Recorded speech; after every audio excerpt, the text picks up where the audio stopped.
Ya. Baik, kita mulai saja ya. Bismillahirrahmanirrahim. Assalamualaikum warahmatullahi wabarakatuh. Assalamualaikum warahmatullahi wabarakatuh. Alhamdulillahilladzi arsala rasulahu bil huda wa dinil haqq yuzhiruhu 'ala dini kullihi wa kafa billahi shahida. Asyhadu an la ilaha illallah wa rasulullah. Allahumma shalli wa sallim wa barik ala sayyidina Muhammadin wa ala alihi wa sahbihi ajma'in. Bapak Ibu yang dirahmati Allah, segala puji dan syukur pada kesempatan hari ini pantas kita panjatkan atas segala limpahan nikmatnya, karunia-Nya, rahmat-Nya. Juga salah satu nikmatnya adalah kita bisa bertemu, berkumpul bersama meskipun dalam kondisi daring seperti ini. Ya, ini ada plus minusnya seperti itu. Kalau dulu harus kumpul ketemu dengan banyak orang di satu tempat seperti itu, sekarang dengan kondisi yang memaksa kita atau membuat kita beradaptasi, dan juga ada teknologi yang membuat kita bisa menghadapi atau menjadi solusi permasalahan tersebut. Itu dengan adanya pertemuan dengan sistem online seperti ini. Baik, salam semoga senantiasa tetap tercurah dan terlimpahkan kepada ketua kita Nabi besar Muhammad Sallallahu Alaihi Wasallam serta para keluarga, para sahabat, para keluarga, tabiin, tabiut tabiin, dan juga pengikutnya hingga yaumil akhir. Bapak Ibu yang dirahmati Allah, kita sering ya, bahkan tiap hari memegang ataupun membahas menggunakan yang namanya uang gitu. Sejak kecil mungkin, dari kecil, anak kecil pun gitu, belum pernah belajar untuk mencari uang, tapi sudah pintar untuk membelanjakan, menggunakan uang sudah pintar, beli apa, mainan, beli jajan dan lain sebagainya. Dan kadang menjadikan apa ya, ada orang yang berpikir bahwa uang adalah sesuatu yang menjadi sumber kekacauan, sumber kejahatan seperti itu. Padahal sejatinya bahwa uang bukanlah sumber kejahatan, sumber kekacauan seperti itu. Tetapi lebih seringnya adalah ketika tidak punya uang, maka menjadi sumber permasalahan. Gitu. Ataupun punya uang, tetapi mungkin salah dalam pengelolaan, dalam penggunaannya, maka juga menjadi masalah. Gitu. Nah, dengan adanya hal ini, kita mencoba untuk belajar pada malam ini tentang penggunaan atau strategi manajemen seperti apa yang baik dalam menggunakan uang, terutama di saat seperti ini, di saat era pandemi seperti ini. Semoga di pembelajaran kita malam hari ini kita bisa mendapatkan apa ya, insight ataupun ilmu yang bisa bermanfaat bagi kita semua. Oke, untuk memperlancar mungkin ya acara kita pada hari ini, kita buka dengan membaca basmalah bersama. Bismillahirrahmanirrahim.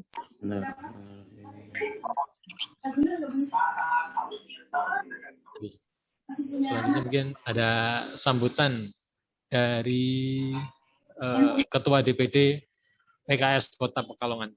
Kepada beliau Ustaz Rois Rahma Fatoni, kami persilahkan, monggo.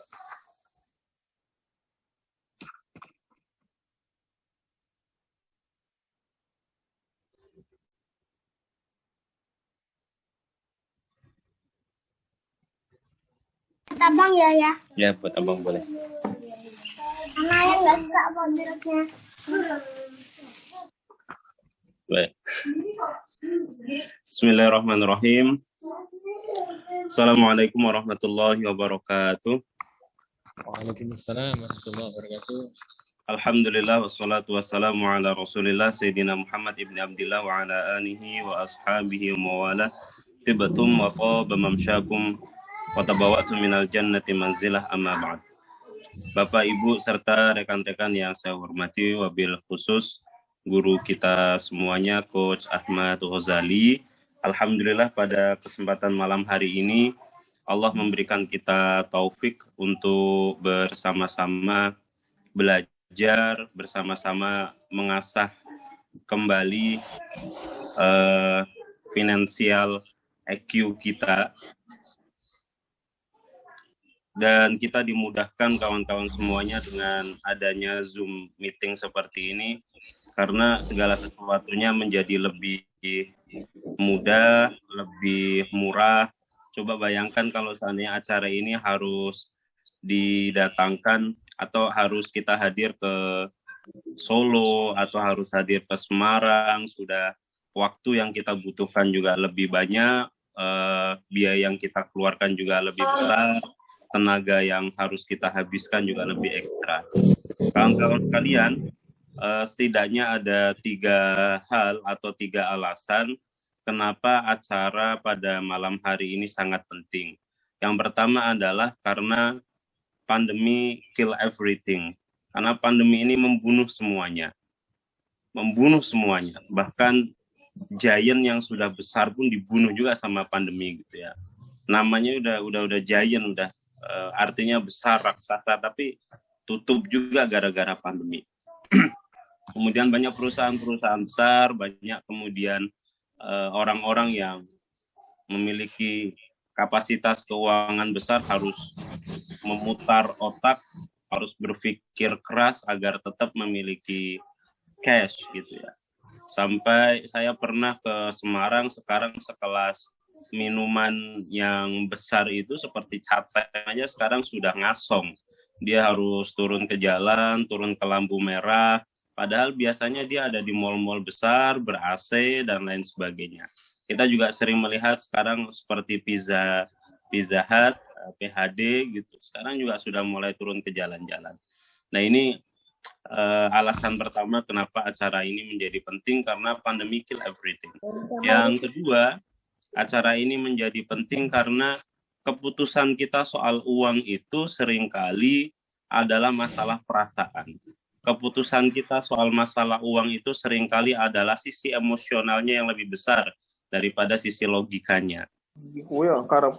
Kalau kita mau beli sesuatu aja, itu seringkali kita emosi itu yang lebih besar. Wah, ngeliat udah makan, ngeliat makanan enak, pengen beli gitu. Itu kan nggak logis, tapi emosi yang keluar. Sudah punya kendaraan roda 2, sudah bisa dipakai kemana-mana, tapi kemudian ngeliat nggak sengaja di showroom sepeda motor ada motor yang lebih bagus, ini kita pengen lagi. Jadi sekali lagi bahwa keputusan soal uang itu seringkali adalah keputusan emosi.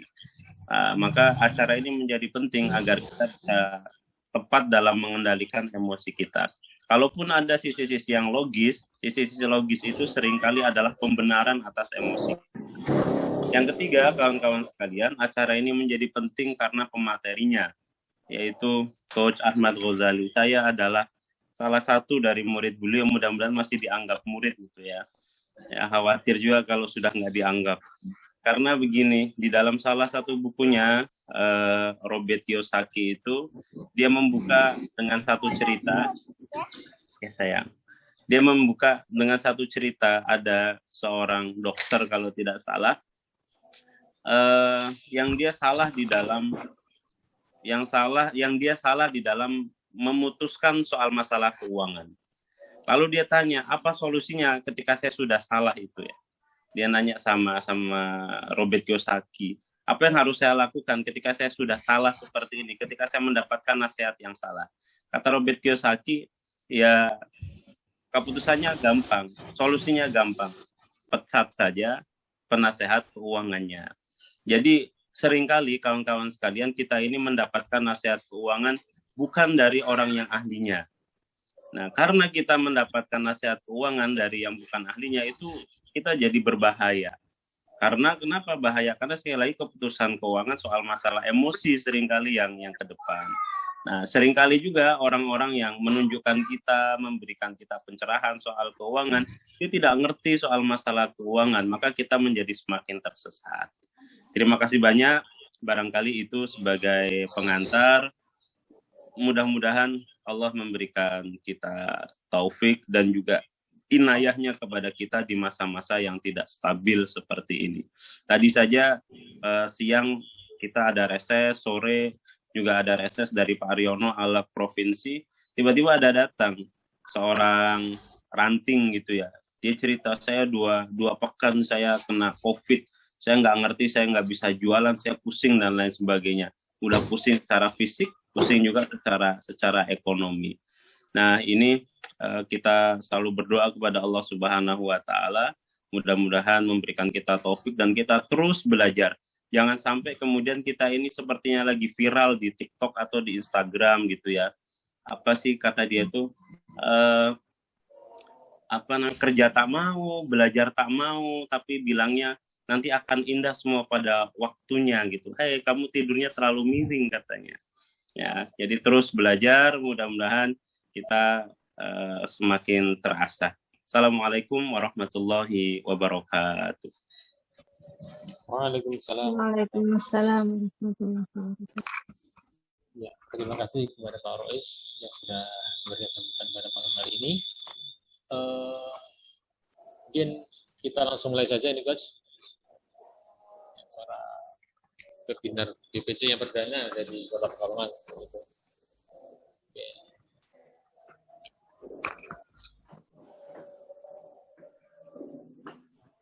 Baik. Untuk selanjutnya mungkin langsung kepada materi yang akan disampaikan oleh Coach Ahmad Ghazali. Kepada beliau, monggo kami persilakan.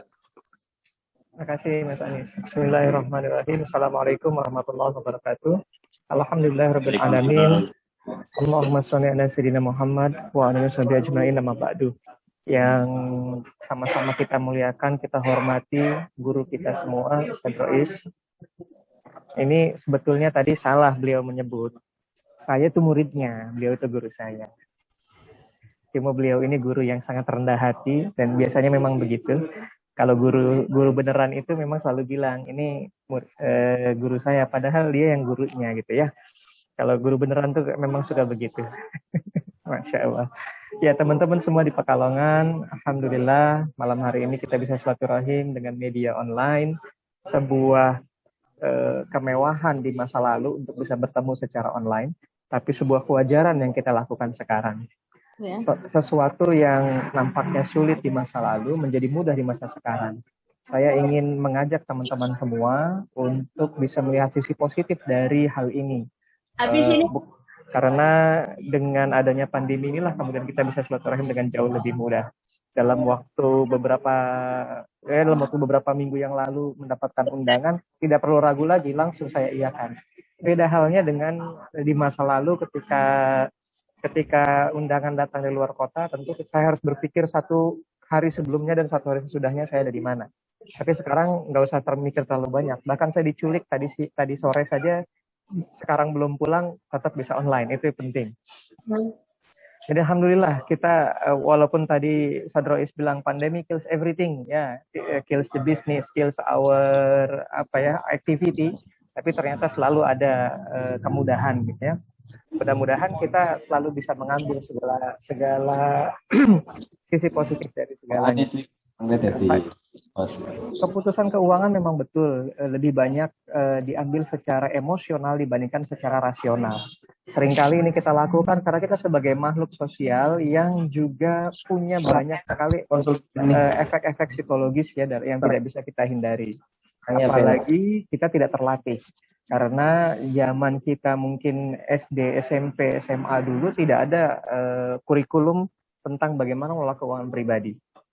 Bahkan dalam kajian-kajian keislaman sekalipun jarang sekali kita temukan bab tentang finansial kecuali bab zakat dan bab waris. Itu pun bab zakat ternyata ya walaupun kita sudah paham cara menghitungnya, tapi prakteknya masih sangat berat dilakukan. Bab waris sampai sekarang saya rasa sangat sedikit yang bisa hafal dengan berapa faraid bagi setiap anggota keluarga atau setiap ahli waris. Ini Bab zakat dan bab waris masih banyak belum dilaksanakan. Bisa jadi karena kita belum menyelesaikan bab awal.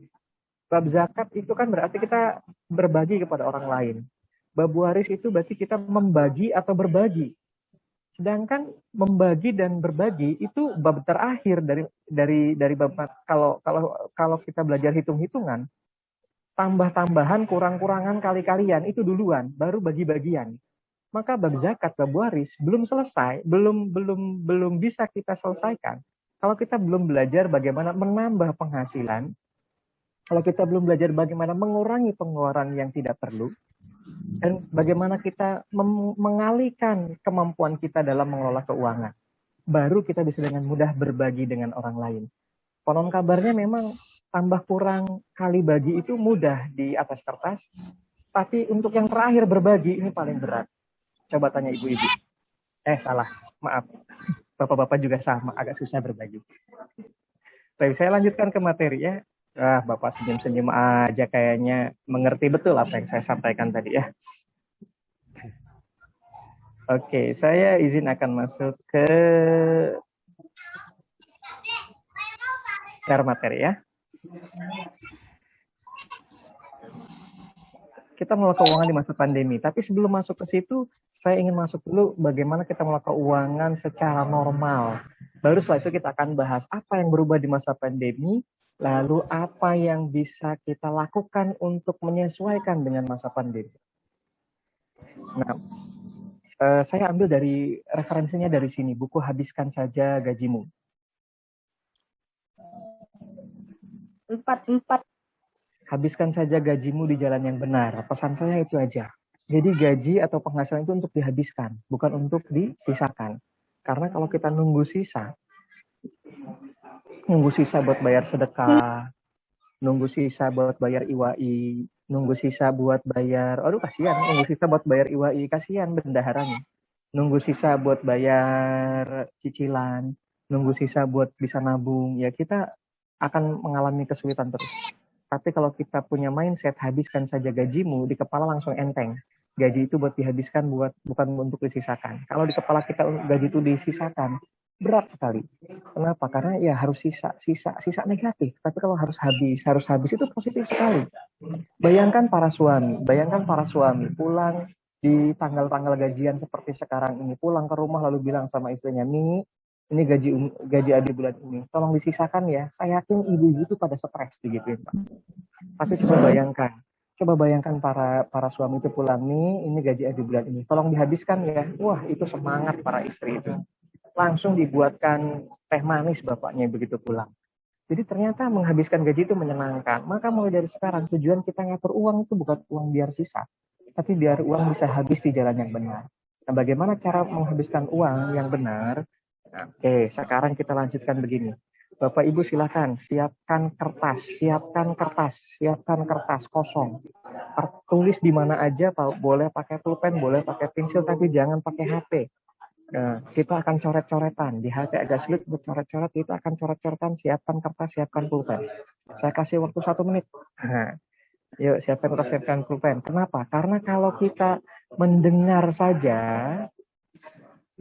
ini kalau mendengar saja, apalagi lewat Zoom, tidak melihat layar, dengar aja, nah itu yang nyangkut paling 10%, 15%, 20%. Tapi kalau kita mendengar sambil melihat, itu yang nyangkut bisa sampai 40%, 50%.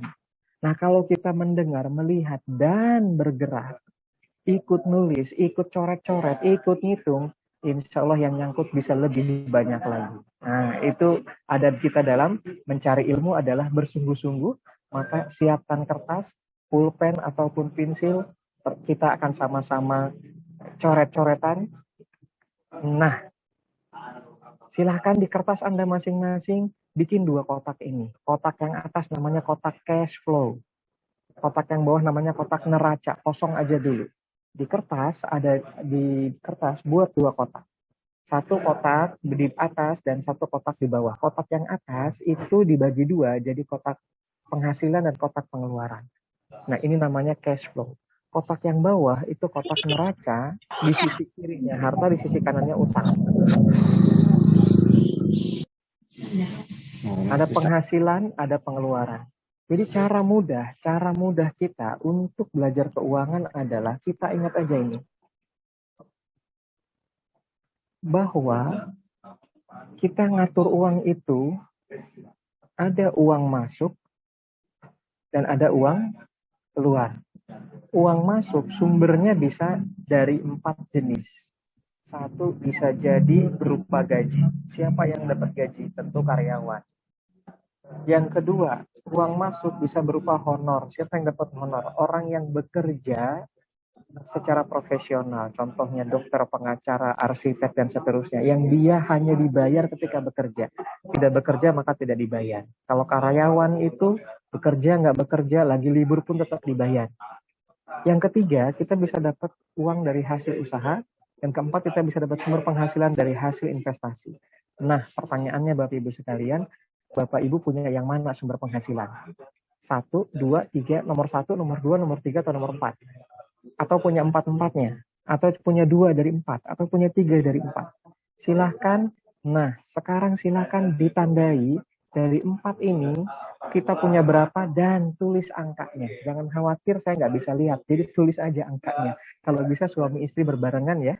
Jangan suami nulis sendiri, istri nulis sendiri. Saya khawatir nggak cocok, nanti bahaya. Oke, misalnya, ini contoh aja, ini contoh ya. Gaji 5 juta, oke. Ini contoh saja, gaji contohnya 5 juta.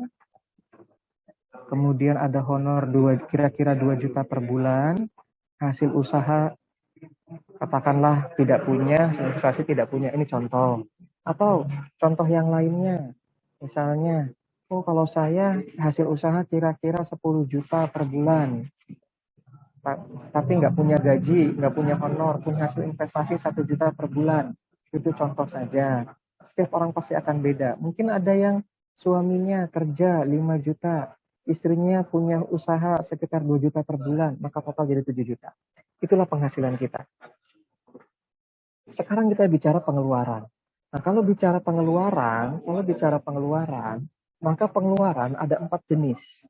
Pengeluaran kita ada 4 jenis. Saya bagi berdasarkan haknya. Pengeluaran nomor 1 itu haknya Allah, zakat, infak, sedekah. Pengeluaran nomor 2 itu haknya orang lain berupa cicilan utang. Pengeluaran yang ketiga hak kita sendiri di masa depan, yaitu saving. Pengeluaran nomor 4 itu hak kita sendiri di masa sekarang, yaitu shopping. Oke? Nomor 1, jadi begitu kita terima penghasilan dari manapun sumber penghasilannya, entah itu gaji, honor, hasil usaha, hasil investasi. Nomor 1 yang kita tulis, kalau saya punya penghasilan sekian, nomor 1 yang kita alokasikan adalah berapa saya membayar untuk zakat, infak, sedekah. Dan itu keluarkan duluan. Yang kedua, berapa saya harus bayar cicilan utang. Dan itu kita keluarkan nomor 2. Yang ketiga, berapa saya harus saving untuk masa depan. Bayarkan itu juga. Yang keempat, baru sisanya silahkan habiskan untuk shopping. Saya ulangi ya, sisanya silahkan habiskan untuk shopping. Loh, kenapa sisanya? Yang nomor 4 ini kenapa sisanya kita buat shopping? Ingat tadi kata Ustaz Rois, kita mengambil keputusan cenderung emosional. Bayangkan, kalau kita mengambil keputusan secara emosional, tidak secara rasional, mana yang cenderung berlebihan? Ada nggak orang berlebihan bayar sedekah? Nggak ada. Ada nggak orang berlebihan bayar cicilan? Kalau berlebihan ngutang banyak, tapi berlebihan bayar cicilan rasanya nggak ada ya. Misalnya nih, cicilannya 2 juta, tapi dibayarnya 3 juta. Kayaknya nggak ada yang kayak begitu. Ada nggak orang berlebihan nabung gitu ya? Nggak ada. Yang ada adalah orang berlebihan untuk shopping. Yang shopping ini termasuk ya semua hal yang kita belanjakan sekarang kita nikmati sekarang. Yang bukan cicilan utang, bukan untuk masa depan, dan bukan pula untuk sedekah, itu namanya shopping. Apapun itu. Uang sekolah anak juga namanya shopping. Bayar listrik, bayar telepon juga namanya shopping. Beli kuota juga namanya shopping. Oke? Yang sering kali berlebihan yang mana? Yang shopping. Yang lain nggak ada yang berlebihan. Yang berlebihan itu shopping. Maka shopping taruh terakhir. Jadi mulai dari sekarang, oke, kita tulis tadi penghasilan. Ini contoh saja ya, ini contoh ya. Penghasilan 7 juta misalnya. Oke, sedekahnya berapa per bulan? Ya, misalnya ini contoh saja, misalnya 500.000, oke tulis 500.000. Kemudian yang kedua, cicilannya berapa? Oke, cicilannya misalnya saja 1 juta sebulan. Oke, 1 juta. Lalu savingnya berapa sebulan? Savingnya 1 juta per bulan. Oke, 1 juta per bulan misalnya. Shoppingnya berapa? Oke, shoppingnya berarti sisanya 2,5. 7 dikurangi 2,5 berarti adalah 4,5. Nah, 4,5 untuk shopping. Maka setiap bulan kita terima uang 7 juta, selalu 500 untuk sedekah, 1 juta untuk cicilan, 1 juta untuk saving, sisanya bawa pulang, kasih sama istri. Jangan pernah bilang sama istri sisakan, tapi selalu bilang tolong dihabiskan. Silahkan habiskan. Nah, oke. Jangan minta istri menyisakan uang, kasihan istri kita. Istri itu diminta menghabiskan uang. Nah, inilah cara mengatur uang supaya kita mengelola uang itu dengan cara yang happy, dengan cara yang menyenangkan, bukan cara yang bikin stres. Kalau harus sisa itu bikin stres. Tapi kalau harus habis itu menyenangkan. Sampai situ dulu. Jadi penghasilan kita berapapun, nah saya minta teman-teman tulis angkanya. Penghasilan saya berapa sih? Pengeluaran saya berapa sih? Untuk sedekah berapa? Untuk cicilan berapa? Untuk saving berapa? Untuk shopping. Pak, penghasilan saya nggak tentu, kadang besar sekali misalnya. Kenapa? Karena penghasilannya dari honor dan hasil usaha yang tidak bisa pastikan setiap bulan. Oke, nggak masalah. Ada banyak dan ada lebih banyak orang yang penghasilannya tidak tentu dibandingkan orang penghasilannya pasti. Tapi cara ngatur uang kita tetap sama. Berapapun uang masuk ke dalam rekening, misalnya bulan ini bukan 7 juta, bulan ini ternyata 8 juta. Oke, alhamdulillah, bulan ini ternyata 8 juta. Maka pertama lihat lagi, saya mau sedekahnya berapa? Bulan lalu kan 500, bulan ini 600 misalnya. Oke, silahkan. Cicilan utang tetap 1 juta. Nggak ada yang namanya cicilan utang naik gitu ya, tetap 1 juta. Terus savingnya jadi bisa lebih banyak nih. Katakanlah savingnya 1,5 juta, 1,5 juta. Nah, shoppingnya berarti bisa nambah dong. Oke, shoppingnya berarti bisa nambah jadi 4,9. Bagaimana kalau bulan depannya penghasilan saya turun, Pak? Bulan ini penghasilan saya cuma 5 juta. Oke, 5 juta. Berapa sedekahnya? Oke, sedekah saya tetap minimal 500 deh misalnya. Oke, 500. Oke, 500. Savingnya berapa? Oke, saving saya minimal 1 juta. Oke, 1 juta. Cicilannya tetap 1 juta. Shoppingnya, kalau gitu shopping yang berkurang jadi 3,5 juta. Nah, kalau shopping berkurang bagaimana? Sederhana sekali shopping berkurang itu. Shopping berkurang karena apa? Ya karena kita kurang jajan di luar, selesai. Shopping itu otomatis berkurang. Oke, nah sekarang yang jadi masalah kita apa? Apakah karena penghasilannya kurang atau karena pengeluaran yang terlalu besar? Nah, ini solusinya beda. Kalau penghasilannya kurang, bisa jadi karena kita hanya mengandalkan dari satu sumber penghasilan. Gaji saja misalnya, atau honor saja, atau hasil usaha saja. Tapi kalau pengeluarannya yang terlalu besar atau susah diatur, maka solusinya adalah atur lagi prioritasnya. Yang mana duluan dan yang mana belakangan. Nah, itu dulu bagaimana cara mengatur cash flow. Berikutnya, saya mau bicara lebih lanjut mengenai, saya hapus dulu ya. Berikutnya saya mau bicara lebih lanjut mengenai saving. Oke, saya mau saving, tapi savingnya kemana? Apa yang harus saya lakukan? Nah, seringkali begitu kita punya uang, kita bisa nabung, apa yang kita lakukan? Pertama tentu ngisi rekening, paling mudah. Tapi ingat, di harta kita punya tiga macam harta. Satu, harta transaksional. Yang kedua, harta guna pakai. Yang ketiga adalah harta investasi. Harta transaksional adalah harta yang kita simpan, yang mudah sekali untuk keluar masuk. Disimpannya dalam bentuk tabungan, deposito, dan emas. Harta guna pakai adalah harta yang kita gunakan, misalnya rumah, kendaraan, perhiasan, elektronik, dan lain-lain. Harta investasi itu harta yang berkembang untuk masa depan. Contoh reksadana, saham, sukuk, properti, emas, bisnis, dan lain-lain. Apa yang terjadi begitu kita bisa nabung adalah, yang pertama kita isi tentu tabungan. Begitu tabungannya terisi, apa yang kemudian kita lakukan? Kalau tabungannya cukup banyak, akhirnya kita rumah direnov, kendaraan di-upgrade, perhiasan ditambah, elektronik ditambah. Ada uang lebih lagi, kendaraan di-upgrade, rumah direnov, perhiasan ditambah, elektron tambah, dan seterusnya. Kadang-kadang kita lupa untuk nambah investasi. Padahal kalau kita lihat dengan jernih, kita lihat secara rasional, apakah rumah, kendaraan, perhiasan, elektronik ini bisa jadi sumber penghasilan? Tidak, ini tidak bisa jadi sumber penghasilan. Yang bisa jadi sumber penghasilan yang mana? Harta investasi, inilah yang akan jadi sumber penghasilan di masa yang akan datang. Dia menjadi penghasilan. Maka seharusnya teman-teman, kita jangan fokus kepada menambah penghasilan saja. Fokus kita yang kedua adalah mengubah prioritas pengeluaran.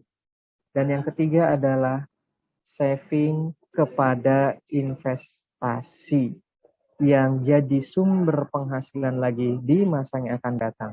Sehingga kemudian kita bisa punya kekuatan finansial yang lebih baik lagi karena kita bisa mengandalkan aset kita, bukan cuma otot kita. Yang namanya otot hanya akan bertahan mungkin sampai usia 55 atau 60 tahun kita akan diminta untuk pensiun. Tapi ketika kita mengandalkan aset kita, maka sampai kapanpun kita akan bisa punya sumber penghasilan. Karena apa? Karena sumber penghasilan kita tidak terbatas pada usia, bahkan ini bisa menjadi yang namanya warisan. Bisa menjadi warisan untuk anak-anak. Oke, fokus kita dalam mengatur keuangan. Nomor 1, bukan supaya uangnya sisa, tapi supaya uangnya habis di jalan yang benar. Dan yang nomor 2, fokus kita adalah menambah. Fokus kita adalah membangun aset. Membangun aset, bukan menambah omset. Kalau nambah omset aja gampang, tapi bahayanya adalah nambah omset, nambah lagi pengeluaran, nambah omset, nambah lagi pengeluaran. Maka fokus yang kedua adalah membangun aset. Oke, saya lanjutkan ya.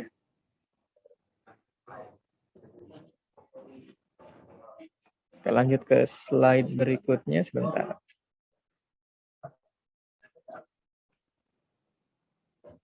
Nah, lalu apa yang terjadi sekarang? Yang sekarang terjadi seringkali disebut dengan fenomena Black Swan. Apa itu Black Swan? Kita tentu, ya saya rasa kalau ditanya, pernahkah melihat angsa berwarna putih? Hampir semua orang pernah melihat.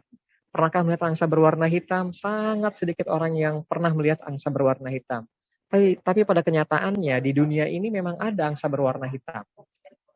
Nah, maka kemudian para ekonom punya teorinya namanya the Black Swan, bahwa akan selalu ada peristiwa yang jarang terjadi, sulit diprediksi dan berdampak besar.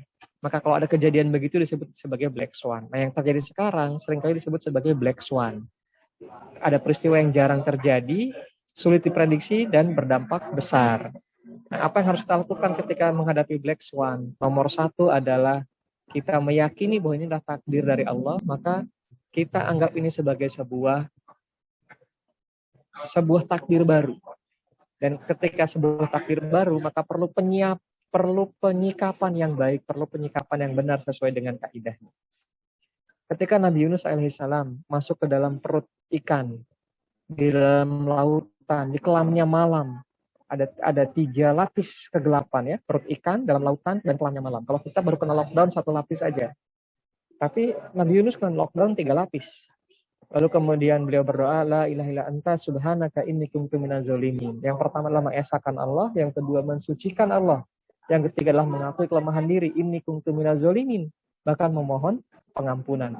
Lalu setelah itulah Allah berikan solusi. Maka Nabi Yunus pun keluar dari 3 lapis kegelapan itu secara sekaligus. Keluar dari perut ikan, keluar dari lautan, karena kemudian keluarnya di pesisir, dan keluar pada waktu terang benderang. Atau ketika Nabi Ibrahim alaihissalam meninggalkan anak dan keturunannya di lembah yang kering, yang tidak ada makanan, yang tidak ada air. Lalu kemudian Nabi Ibrahim alaihissalam berdoa, ya Allah, sesungguhnya aku tinggalkan anak keturunanku di lembah yang sangat kering, maka berikanlah mereka keberkahan. Nah, keberkahan itulah yang kita rasakan sampai sekarang. Keberkahan itulah yang bisa kita nikmati sampai sekarang di negeri yang bernama Makkah itu. Terjadi ada keberkahan tersendiri di mana di sana tidak ada pohon yang bisa tumbuh, tapi buah-buahan bisa ada banyak di sana. Dan Allah kemudian juga mengisahkan ini dalam Al-Quran di surat Al-Baqarah 155 sampai dengan 157 tentang Bunda Hajar yang ditinggalkan oleh Nabi Ibrahim alaihissalam atas perintah Allah. Dan sungguh akan kami berikan cobaan kepadamu dengan sedikit ketakutan, kelaparan, kekurangan harta, jiwa, dan buah-buahan, dan berikanlah berita gembira kepada orang-orang yang sabar. Kata kuncinya di sinilah sabar. Maka solusinya adalah sabar. Tapi apa itu sabar? Orang yang sabar adalah orang yang jika ditimpa musibah, mereka mengucapkan inna lillahi wa inna ilaihi roji'un. Dan apa hadiah buat orang yang sabar? Ada 2 hadiahnya. Mereka itulah mendapat keberkatan yang sempurna. Maaf 3, rahmat dari Tuhan mereka. Dan yang ketiga adalah hudan, mendapatkan petunjuk. Nah, apa ciri orang yang sabar? Ternyata Bunda Hajar pada saat itu mencari air, apa yang dilakukan? Yang dilakukan adalah berlari antara Safa dan Marwah. Ketika berlari antara Safa dan Marwah, inilah wujud dari kesabaran, yaitu bersungguh-sungguh dalam berusaha. Sabar dalam mencari solusi artinya. Maka kalau kita belum 7 kali bolak-balik, nah itu berarti belum sabar, belum cukup sabar. Lalu jangan salah juga, ada orang ditagih hutang. Dia lagi di rumah, kita tagih hutang, dia bilang, sabar bro. Itu bukan sabar kalau lagi diam. Orang sabar itu justru lari ketika dia mau bayar utang. Karena ada 3 hal yang harus disegerakan. 1, menikahkan anak gadis. Yang kedua, menguburkan mayit. Yang ketiga, membayar utang. Nah, menikahkan anak gadis ini sekarang sudah mulai luntur nih, agak ditunda-tunda. Menguburkan mayit, alhamdulillah sampai sekarang masih sesuai, yaitu kita percepat. Tapi membayar hutang ini yang paling berat nih. Ternyata makin kita kadang-kadang melambat-lambatkan pembayaran hutang. Kalau itu harusnya dibayar segera. Atau ketika Nabi Yusuf alaihissalam mendapatkan mimpi Raja Mesir, lalu beliau kemudian menakwilkan mimpi tersebut. Nabi Yusuf berkata, supaya kamu bertanam 7 tahun lamanya, sebagaimana biasa. Maka apa yang kamu tuai hendaklah kamu biarkan di bulurnya kecuali sedikit untuk dimakan. Ini adalah sebuah pelajaran bagi kita bahwa ketika terjadi lockdown, yaitu kekeringan, yaitu paceklik selama 7 tahun lamanya, yang dilakukan adalah persiapan. Apa yang disiapkan sebelum datangnya lockdown? Punya persiapan yang ketika masa produktif tetap menanam sebagaimana biasa, dan ketika panen biarkan di bulirnya kecuali sedikit untuk dimakan. Artinya kita simpan dulu kan, lihat urutannya. Biarkan di bulirnya kecuali sedikit untuk kamu makan. Maka ketika kita punya penghasilan, biarkan di rekening kecuali sedikit untuk dimakan. Yang dimakan berapa banyak? Sedikit. Sedikit, bukan banyak, sedikit. Dan saving dulu baru shopping. Biarkan kecuali sedikit untuk dimakan. Nah, kondisi new normal ini kita perlu new strategi. Apa strategi yang kita hadapi di masa pandemi? Nomor 1, manajemen resiko dulu. Biasanya kondisi normal kita lihat cash flow, lalu investasi, lalu manajemen resiko. Dalam kondisi sekarang yang tidak normal, resiko makin tinggi. Nomor 1, manajemen resiko dulu kita perhatikan. Apa yang resiko yang paling tinggi sekarang? Resiko kesehatan. Tapi resiko kesehatan ini juga berdampak pada finansial. Kalau kita sakit nggak bisa kerja. Kalau kita sakit nggak bisa kerja, dan kalau kita sakit butuh biaya, ya kan? Maka nomor 1, jangan sakit. Atau yang kedua, kalau sakit harus ada cadangan. Dari mana kita membayar sumber penghasilan kita, dan dari mana kita membayar biaya sakit kita. Yang kedua, baru kita bicara cash flow yang kita amankan. Apa yang kita amankan dari sisi cash flow? Biasanya dalam kondisi kita sedang terjadi dalam kondisi kita sekarang terjadi yang namanya pandemi, bisa jadi penghasilan berkurang. Pertanyaannya, apakah pengeluaran bisa ikut menyesuaikan atau tidak? Dan yang ketiga, baru kita investasi. Kebutuhan masa depan tentu akan ada terus. Dengan adanya pandemi, bukan berarti anak nggak sekolah. Dengan adanya pandemi, bukan berarti kita nggak bakal pensiun. Maka siapkan masa depan kita. Nah, bicara tentang nomor 1 tadi, resiko, manajemen risiko, ada 3 lapis pertahanan keuangan. Yang pertama adalah sedekah, menjauhkan kita dari bala bencana. Yang kedua adalah dana cadangan, andalan kita dalam kondisi darurat, menghindarkan kita dari hutang yang menjerat.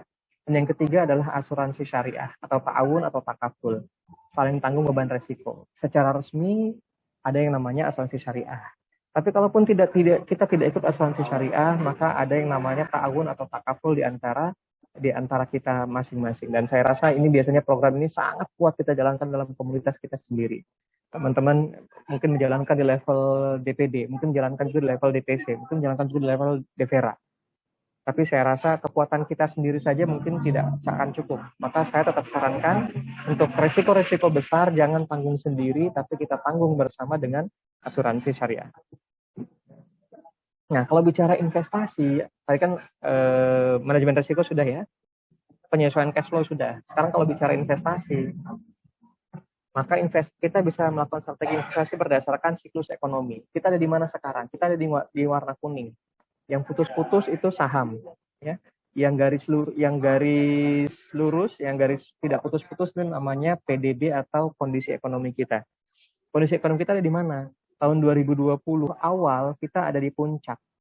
Sekitar bulan Maret turun drastis sampai ke kira-kira sampai Maret juga 2021 karena BPS sudah membuat rilis bahwa kuartal kedua kita sudah mulai positif, artinya kita sudah mulai nanjak lagi. Nah, kalau lagi nanjak lagi seperti ini, investasi apa yang kira-kira bagus? Investasi yang ada di sektor ini teknologi, industri, dan basic material, bahan baku. Setelah itu, maka kemudian industri apa yang akan meningkat lagi? Basic material masih meningkat, energi, dan staples. Staples ini bahan pokok ya, sembako. Ini kira-kira kalau kita mau investasi ke bidang apa? Kira-kira ke bidang yang ini sekarang. Nah, kita lihat benar apa enggak sih? Ketika lagi turun tahun lalu apa yang meningkat? Kesehatan. Utility itu listrik dan telepon. Ternyata naik kan listrik dan telepon. Tagihan kita karena kita di rumah terus. Finance juga naik, healthcare terutama rumah sakit naik tinggi. Turun, begitu turun, ini yang kemudian akan naik. Nah, kita bisa fokus kepada sektor yang ini. Ini kalau kita investasi berdasarkan lihat kondisi ekonomi. Atau kita juga bisa investasi berdasarkan usia. Nah, untuk teman-teman yang usianya 20 sampai dengan 30, ambil yang risiko tinggi. Untuk yang usianya 40-an, risiko tinggi dikurangi, ambil yang risiko menengah. Untuk yang usia 50-an, justru resiko yang rendah yang harus diambil. Kenapa? Karena sudah mulai persiapan pensiun. Nah, satu hal yang harus saya sampaikan juga untuk teman-teman yang mempersiapkan, karena kita mau nggak mau akan menghadapi masa pensiun. Tapi perlu diluruskan, pensiun itu bukan berarti kita nggak ngapa-ngapain. Pensiun itu bukan berarti kita menikmati hidup gitu ya. Kenapa? Karena ya kita ini dari sekarang harus menikmati hidup. Jangan sampai baru pensiun baru menikmati hidup. Hidup itu harus selalu kita nikmati. Maka kita yang terakhir adalah alokasi aset jelang pensiun. Banyak orang gagal pensiun, kenapa? Karena terlalu fokus pada aset konsumtif. Gagal pensiun kalau aset konsumtifnya lebih banyak dibandingkan dengan aset produktif. Berupa mobil, kendaraan, dan seterusnya. Kita akan dikatakan siap pensiun kalau aset produktif kita lebih banyak dibandingkan dengan aset konsumtif. Seringkali ini yang saya temui di pelatihan persiapan pensiun. Kenapa orang gagal pensiun adalah terlalu banyak aset dalam bentuk rumah. Bukan rumahnya banyak, tapi rumahnya diperbesar terus, direnov terus, mobilnya diganti terus, rumah direnov lagi, diperbesar lagi, mobilnya diganti lagi, diperbesar lagi, tapi tidak melakukan investasi. Apa yang terjadi ketika masuk usia pensiun? Rumah tidak tidak memberikan penghasilan, mobil juga tidak memberikan penghasilan. Penghasilan dia dari mana? Nah, ini yang jadi masalah. Kita bukan berarti berhenti bekerja, tapi akan bisa terus tetap berproduktif, dalam arti kita bisa terus memberikan manfaat untuk manusia yang lain. Dengan cara apa? Ya, kita akan bisa tenang memberikan kepada orang lain, memberikan sebanyak-banyak manfaat. Kita akan bisa mudah untuk berkhidmat jika kita sudah selesai dengan diri kita sendiri secara finansial. Dengan cara apa? Dengan cara milikilah aset yang sifatnya produktif, yang bisa jadi sumber penghasilan, bukan yang malah menambah pengeluaran kita dalam jangka panjang. Wallahualam bisawab, teman-teman semua, itu mungkin yang ingin saya sampaikan pada malam hari ini. Tidak terlalu banyak, tapi kita bisa bahas lebih lanjut di sesi diskusi. Saya kembalikan lagi ke panitia. Wallahualam bisawab. Assalamualaikum warahmatullahi wabarakatuh. Waalaikumsalam warahmatullahi wabarakatuh.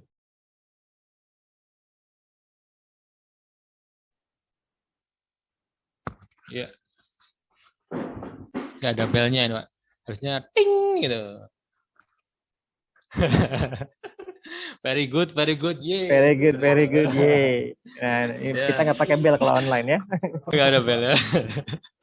Baik, menarik sekali apa yang disampaikan oleh Ahmad Ghazali tadi tentang pengelolaan keuangan. Biasanya kita sebelum menghabiskan sudah kehabisan ya itu. Nah, itu masalah. Kalau kehabisan berarti salah di planning ya. Kita harus menghabiskan, bukan kehabisan. Oke, baik, seperti itu. Mungkin bagi teman-teman semua di sini pasti ada apa ya? Banyak mungkin yang unek-unek ataupun yang ingin ditanyakan, didiskusikan. Silakan bisa raise hand mungkin ya. Kita buka berapa ini, Coach? 3 dulu mungkin ya. Oke, silakan bisa langsung unmute atau unmute bisa. Nanti bisa langsung bertanya kepada Coach Ahmad Ghazali. Monggo.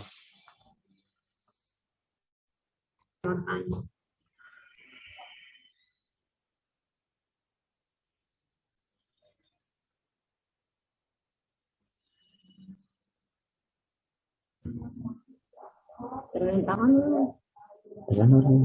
Ya. Itu tentang investasi. Halo. Oh ya. Oke. Buka apa nih? Endang. Halo. Ya. Buka semua ya.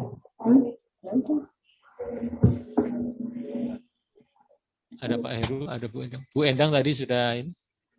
Mana dulu nih? Bu Endang. Monggo Pak Heru dulu bisa. Bu Endang. Monggo ini. Tadi investasi, Pak. Bu Endang silakan Bu, monggo. Oke, terima kasih. Assalamualaikum warahmatullahi wabarakatuh. Waalaikumsalam. Nah, selamat malam Bapak Ahmad Ghazali. Tadi saya tertarik sekali tentang apa tadi? Investasi berdasarkan usia gitu ya. Tadi kayaknya terlalu cepat sekali dalam menerangkan pensiun itu bukan kita berhenti bekerja, tapi pensiun adalah kita mempersiapkan apa yang harus kita lakukan setelah kita berhenti kerja. Nah, investasi berdasarkan usia, jika usia 20 tahun seperti apa, nah terus usia 40 tahun dan seterusnya. Nah, kalau andaikan kita itu pensiun di usia 40 tahun, kira-kira kalau kondisi pada masa pandemi seperti ini, itu kita mau istilahnya apa ya, mengembangkan usaha itu yang seperti apa agar kita itu bisa saving aset nantinya. Karena kalau kita lihat secara ini ternyata kuliner itu menempati peringkat paling tinggi, tapi pada kenyataannya kuliner yang ada pun masifnya secara online juga. Nah, yang ingin saya tanyakan Pak Ahmad Ghazali, Coach Ahmad Ghazali, itu kita harus jeli dalam memandang apa ya namanya usaha kuliner yang seperti apa pada masa-masa seperti ini, begitu. Terus yang kedua, kita merencanakan atau planning kita itu harus sesuai dengan apa namanya penghasilan kita, ataukah kita akan berjalan sesuai dengan apa yang kita inginkan, begitu Pak. Mungkin apa kita memerlukan planning yang seperti apa dalam mengatasi keuangan di masa pandemi sekarang, begitu. Terima kasih Pak. Demikian, Assalamualaikum warahmatullahi wabarakatuh. Waalaikumsalam warahmatullahi wabarakatuh.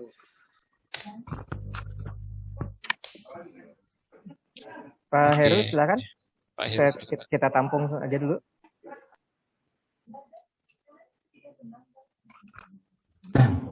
Assalamualaikum warahmatullahi wabarakatuh. Waalaikumsalam warahmatullahi wabarakatuh. Waalaikumsalam warahmatullahi wabarakatuh. Coach, yang ingin saya tanyakan mungkin ini Coach ya, termasuk orang yang tidak bergaji ya. Tapi kalau suruh menghabiskan gaji, sudah. Gaji istri saya habiskan. Untuk yang saya tanyakan, seperti halnya Bu Endang ya, Coach, yang ingin kami tanyakan, apakah dengan konsep tadi penghasilan yang berbeda antara istri dan saya, pola pengelolaan apakah bisa di mix ya untuk investasi itu, karena kita beda pendapatan dan beda hasil, yang satu gaji, yang satu penghasilan ya. Untuk pengelolaan keuangan ini sebaiknya bagaimana? Apakah terpisah terlebih dahulu, ataukah di mix terlebih dahulu, kemudian kita habiskan bersama gitu? Mungkin itu aja Pak Anies ya, untuk kita yang notabene berpendapatan dan berpenghasilan gitu. Terima kasih Pak Anies. Ya, terima kasih Pak Heru. Monggo yang lainnya, satu lagi.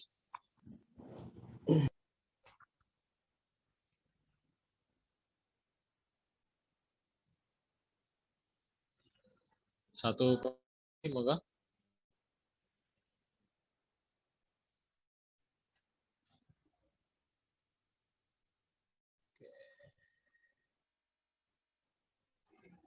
Mungkin gua dulu ini. Belum ada ini.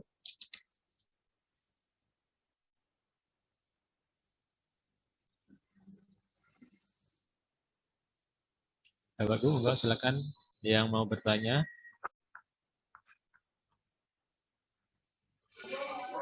Oke, mungkin dua dulu nih, Guys. Oke, dua dulu ya. Baik, bismillah. Saya jawab dulu tadi dari Bu Endang ya. Bu Endang. Nah, investasi berdasarkan usia kira-kira seperti ini gambarannya. Yang merah itu resiko tinggi, yang kuning itu resiko menengah, yang hijau itu resiko rendah. Nah, Bapak Ibu silakan sesuaikan dengan resikonya sekarang, usianya sekarang ada di mana. Investasi kita kira-kira ya seperti ini komposisinya.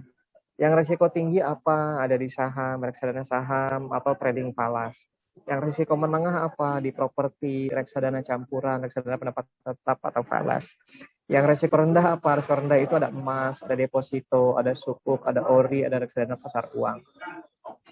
Nah, porsinya kira-kira seperti ini tergantung dengan usia. Intinya adalah saat masih muda boleh lari kenceng. Tapi mendekati usia pensiun, jalannya harus lebih lambat. Kira-kira begitu analoginya ya. Lalu definisi pensiun itu kalau secara umum kan bisa melakukan apa saja tapi tetap bisa berpenghasilan, kira-kira begitu. Nah, definisi pensiun yang harus kita ambil adalah bahwa kita bisa lebih banyak berkhidmat kepada masyarakat, kita bisa lebih banyak berkhidmat tanpa memikirkan penghasilan, kira-kira begitu. Artinya penghasilan kita tetap jalan terus, walaupun aktivitas kita mungkin lebih banyak bersifat sosial. Kita ngurus masjid, nggak ada uangnya, ya iya, karena kita nyari uangnya bukan di masjid. Kita ngurus partai nggak ada uangnya, ya karena kita tidak nyari uang di partai. Kenapa? Karena sumber uang kita ada terus, berapapun usia kita. Itulah yang saya maksud dengan pensiun. Nah, supaya itu bisa benar-benar terjadi, maka kita harus punya sumber penghasilan yang tidak tergantung kepada aktivitas kita secara fisik. Tapi biasanya kalau nggak tergantung fisik, berarti tergantung apa? Tergantung aset. Maka yang kita siapkanlah aset yang bisa memberikan sumber penghasilan. Kira-kira begitu konsep pensiunnya. Lalu bagaimana? Nah, kalau konsepnya seperti itu, maka di usia berapapun kita bisa pensiun sebetulnya. Karena di usia berapapun, selama penghasilan kita bersumber dari aset, bukan dari pekerjaan fisik, maka kita bisa dibilang sudah pensiun. Nah, kalau mau usaha apa? Kuliner yang seperti apa? Jadi, beda zaman akan beda strategi. Kuliner akan tetap menjadi salah satu usaha yang menarik karena hampir setiap orang, bukan hampir ya, semua orang perlu makan. Tapi makanan seperti apa yang disukai itu beda zaman, beda tempat, tentu beda lagi pasarnya. Kemudian beda zaman, beda lagi caranya. Pandemi ini mengajarkan kita bahwa yes, kuliner tetap diminati.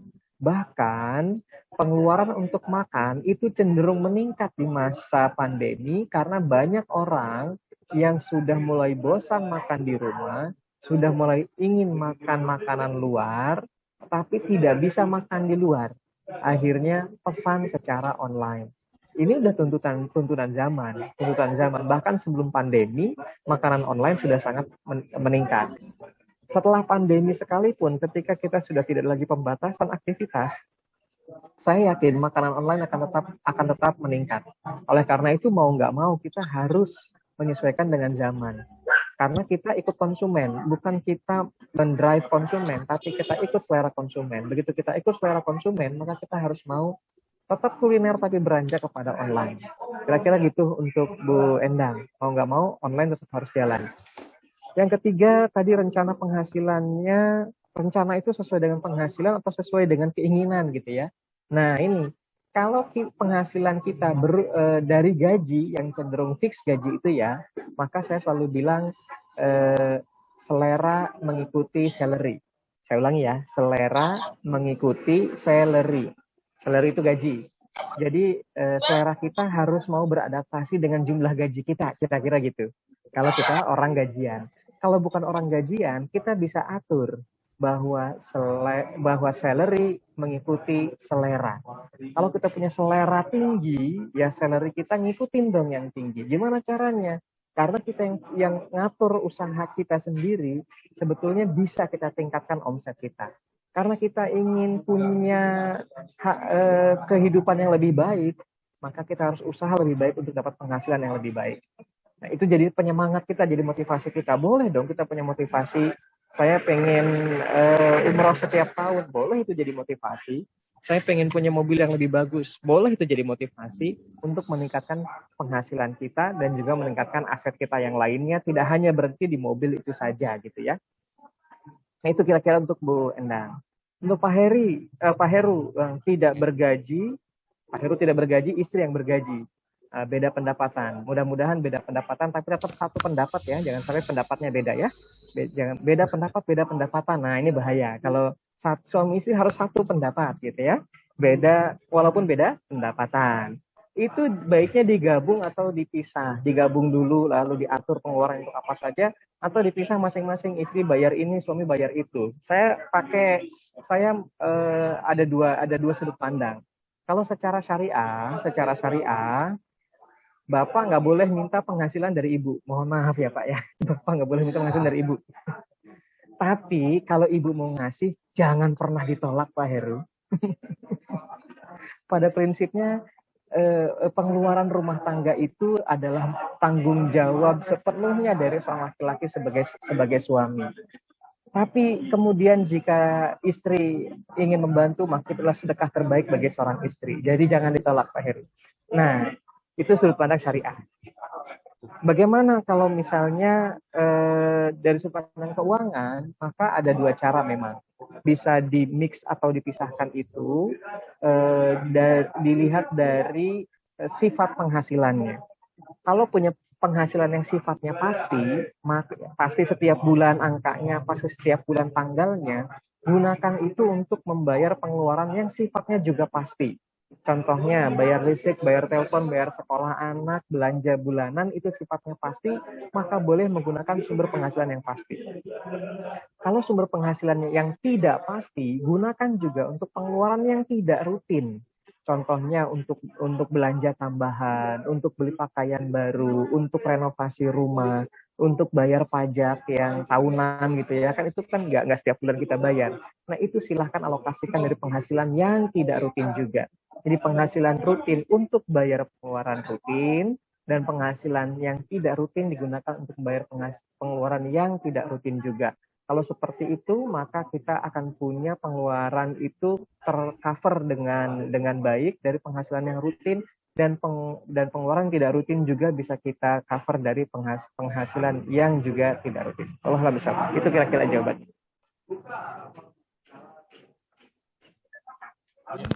Pak Heru, apakah sudah bisa menjawab?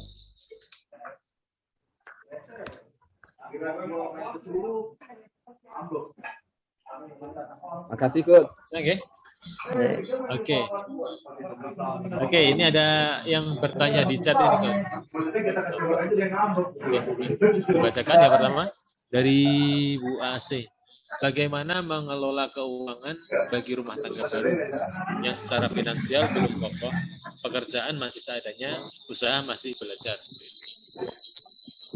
Kemudian yang kedua dari Bu Sofi, saya punya kebiasaan baru 3 bulan terakhir ini, yaitu nyatet pengeluaran. Gaji kami berdua selalu habis, Mas. Jangan khawatir, sudah habis. Tapi setelah 3 bulan nyatet pengeluaran itu, ternyata banyak membuat kami evaluasi. Memang selalu habis, tapi habisnya ketahuan, Pak. Nah, yang ingin saya tanyakan, ada nggak persentase porsi shopping yang sehat yang bisa bikin kami cepat meleset? Oke, baik. Kemudian dari Bu Sari Eka, bagaimana cara mengelola keuangan dengan gaji di bawah UMR dengan kebutuhan lebih dari UMR, sedangkan belum ada tambahan pemasukan? Tiga pertanyaan ini, Mas. Ya, dari Bu Asi dulu ya, bagaimana keuangan bagi rumah tangga baru. Rumah tangga baru itu berarti baru menikah ya. Kalau baru menikah, catatan yang paling penting adalah dikompakan dulu suami istri. Nah, dibikin kompak dalam arti punya tujuan yang sama, punya prioritas yang sama. Karena suami istri itu kadang-kadang punya arah yang berbeda dalam berpikir. Prioritas yang berbeda. Contoh kecil misalnya, ketika baru menikah, biasanya fokus istri adalah bagaimana caranya punya rumah. Fokus suami adalah bagaimana caranya punya kendaraan. Ini hal yang klasik kita temui dinamika dalam rumah tangga, di mana istri ingin sebuah kestabilan, sedangkan suami itu sifatnya agresif. Ini hal yang wajar. Nah, kalau kita, maka ini samakan dulu persepsinya. Contoh lain adalah ketika kita ingin memasukkan anak ke sekolah. Sekolah seperti apa? Apakah fokus kepada fasilitas, ada yang fokus kepada mungkin lokasi, ada mungkin fokus kepada harga. Ini juga kemudian akan membuat keputusannya menjadi berbeda. Maka kemudian kita harus mengambil, kita harus sinkronisasi dulu antara suami dan istri. Itu yang paling utama. Pendapat suami tentang uang, pendapat istri tentang uang, itu juga harus disinkronkan. Oke? Secara finansial belum kokoh, ya wajar, baru juga nikah gitu ya. Kalau orang baru nikah ya memang sedang membangun fondasi, jadi wajar belum kokoh. Pekerjaan masih seadanya, alhamdulillah ada pekerjaan. Ya tapi lebih penting ada penghasilannya, bukan ada pekerjaan. Usaha masih belajar. Oh, belajar itu nggak pernah berhenti. Orang yang udah tua-tua juga tetap belajar. Kalau nggak belajar mati dia. Jadi untuk Bu Asih dan suami selamat menjalani hidup baru. Kompak dulu tentang keuangan, jangan sampai ribut tentang keuangan, karena konon kabarnya ribut tentang keuangan itu ribut yang nggak enak. Kenapa? Karena ributnya terukur. Kalau kita berantem tentang masalah cinta, ribut tentang masalah cinta, nggak mungkin istri bilang begini, Abi sekarang udah nggak cinta sama Umi lagi ya, dulu levelnya 97 kok sekarang cuma 93 gitu ya, nggak bisa, nggak ada ukurannya. Tapi kalau tentang keuangan ada ukurannya, dulu 3 juta sebulan kok sekarang cuma 2,5 juta sebulan, nah itu ada ukurannya. Kalau ukurannya nggak kembali ke 3 juta, itu masih marah aja. Nah, maka jangan berantem tentang masalah keuangan. Kenapa? Terlalu terukur sehingga bahaya.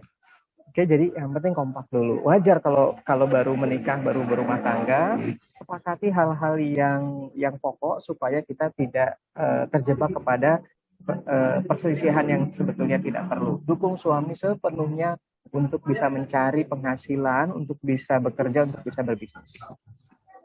Nah, ini kemudian yang kedua Bu Sofiatul Amal ya. Sofiatul Amal. Bu Sofi, oke, baru punya kebiasaan baru mencatat pengeluaran, alhamdulillah. Gaji berdua selalu habis. Memang tujuan gaji adalah dihabiskan, alhamdulillah. Nah, habisnya kemana jadi ketahuan setelah dicatat. Baru setelah itu kita bisa melakukan evaluasi. Karena guru kita selalu bilang begini, sesuatu yang tidak bisa diatur, sesuatu yang tidak bisa diukur, tidak bisa diatur. Jadi kalau kita mau mengatur, lebih dulu mengukur. Nah, kita mau mengatur pengeluaran, tapi nggak bisa kita ukur berapa buat belanja kemarin, berapa buat shopping, berapa buat jalan-jalan, dan seterusnya, kita nggak tahu.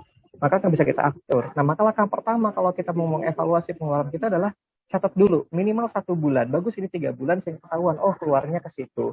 Lalu berapa persen untuk shopping? Shopping itu kira-kira, hitungan saya sih sekitar 40 sampai dengan 60%. 60% itu sudah sangat tinggi loh. Karena kalau 60% berarti 60% buat shopping, itu kita cuma menyisakan 40% untuk saving, untuk cicilan utang, dan untuk sedekah. Di mana biasanya cicilan utang itu sendiri biasanya kadang-kadang makan sampai dengan 30%. Berarti saving kita cuma sekitar 10% bahkan kurang. Kalau kita sedekahnya 2,5% doang, zakat aja berarti akan cuma savingnya cuma 7,5%. Apalagi kalau bayar IWI-nya 6%. IWI-nya 6% berarti kita punya saving cuma 4%. Nah, jadi harus dikurangin lagi mungkin 50%, bahkan 40%. Nah, itu baru dikatakan ideal. Ini kalau dari pakai teori keuangan. Tapi kalau pakai merujuk kepada hadis, boleh juga Ibu merujuk kepada hadis yang mengatakan bahwa sepertiga untuk produktif, sepertiga untuk konsumtif, dan sepertiga lagi untuk sedekah. Nah, ini kalau yang pakai rumus yang ini akan lebih bagus lagi. Sepertiganya sedekah, sepertiganya konsumtif, sepertiganya produktif. Itu untuk Bu Sofi ya. Terakhir untuk Bu Sari ya. Mengelola syariah Eka. Bagaimana cara keuangan dengan gaji di bawah UMR dan kebutuhan lebih dari UMR? Oke, gaji di bawah UMR ini berarti belum mencukupi standar kebutuhan hidup layak. Belum, dan kalau di bawah UMR hampir dapat dipastikan belum wajib zakat. Sehingga, tapi tetap rumusnya sama. Nomor 1, sedekah dulu. Tapi karena tidak wajib, maka sedekahnya boleh 0%. Sedekah 0% bagaimana? Senyum. Nah, senyum itu sedekah, tapi 0% dari penghasilan. Nah, itu juga sedekah, gitu ya. Mau lebih dari itu boleh banget. Cuma tidak ada kewajiban untuk 2 sampai dengan 2,5%. Nah, yang itu dari sisi penghasilan, maka kita harus cari penghasilan yang lebih besar lagi karena ini bisa dibilang kurang layak. Yang kedua, dari sisi pengeluaran. Di sini disebut dengan kebutuhan lebih dari UMR. Garis bawahi lagi. Apakah betul ini kebutuhan atau keinginan? Oke, apakah betul ini kebutuhan atau keinginan? Makan itu kebutuhan, makan enak itu keinginan. Tidur itu kebutuhan, tidur di kasur yang empuk itu keinginan. Nah, jadi bedakan antara kebutuhan dan keinginan, ya. Nah, bisa jadi yang banyak itu keinginan yang bersembunyi di balik kebutuhan. Contohnya tadi makan enak. Nah, sebetulnya yang enak itu keinginan, makannya itu sendiri adalah kebutuhan. Tapi yang jelas kalau masih di bawah UMR, kita harus cari lagi kesempatan untuk bisa lebih dari UMR, tingkatkan kapasitas diri. Oke? Karena hanya ketika kita meningkatkan value kita, maka kita bisa dibayar lebih besar. Bagaimana cara meningkatkan value? Berarti ilmu. Berarti manfaat yang kita bisa berikan lebih besar kepada orang lain. Bu Nana ya, kalau saya shopping insya Allah bisa mengendalikan, tapi seringnya banyak orang minta bantuan, baik dikenal maupun gak dikenal. Terkadang buat muter modal terseok-seok, antara kasihan, gak tega nolak, dan gak bisa kulakan. Waduh, Bu Nana ini ya dicatat nanti sama semua orang se-DPD ini. Kalau mau ngutang kemana? Ke Bu Nana. Ya kita niatkan. Bagaimanapun kan kita sudah punya tabungan berarti Bu Nana ini ya. Oke. Jadi kenapa kita shopping bisa ngerem? Tapi kemudian ada orang minjem nggak tegaan gitu buat nolak. Kenapa kita nggak bisa nolak padahal sebetulnya pengen nolak? Jangan-jangan kalau kita pengen nolak tapi nggak bisa nolak, ngasih pinjamannya nggak ikhlas ini kan? Jadi pilihan Ibu cuma 2. 1, ikhlaskan. Yang kedua adalah jangan kasih kesempatan. Jangan kasih kesempatan diri kita sendiri untuk menzolimi kita. Apa maksudnya menzolimi kita? Ya kita punya aset, kita punya kekuatan finansial, yang kemudian tanpa kehati-hatian, kita walaupun ingin bilang tidak, tapi nggak jadi bilang enggak, akhirnya kita kasih. Yang belum tentu juga itu mendewasakan, belum tentu juga itu positif, belum juga itu bermanfaat bagi orang yang minjem. Karena kalau orang yang minjem itu bisa jadi betul dia perlu banget, atau yang kedua cuma memanfaatkan kebaik-hatian Bu Nana. Bagaimana caranya menutup kesempatan? Oke lah kita nggak kuat secara mental untuk mengatakan tidak, tapi kita bisa tutup kesempatan.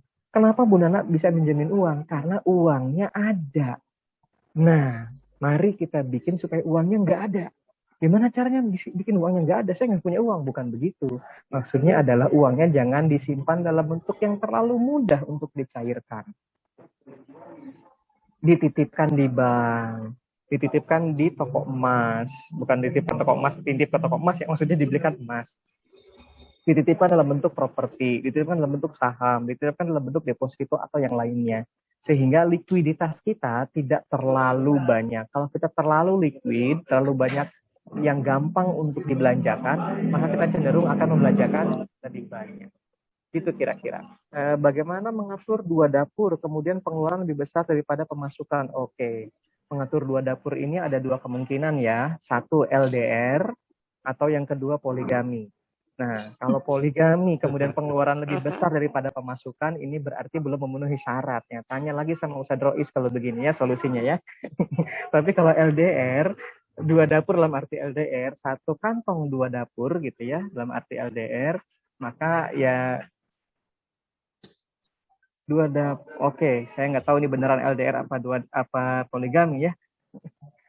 Sama, pengeluaran lebih besar daripada pemasukan. Apa yang harus kita lakukan? Solusinya cuma 2. Ya tidak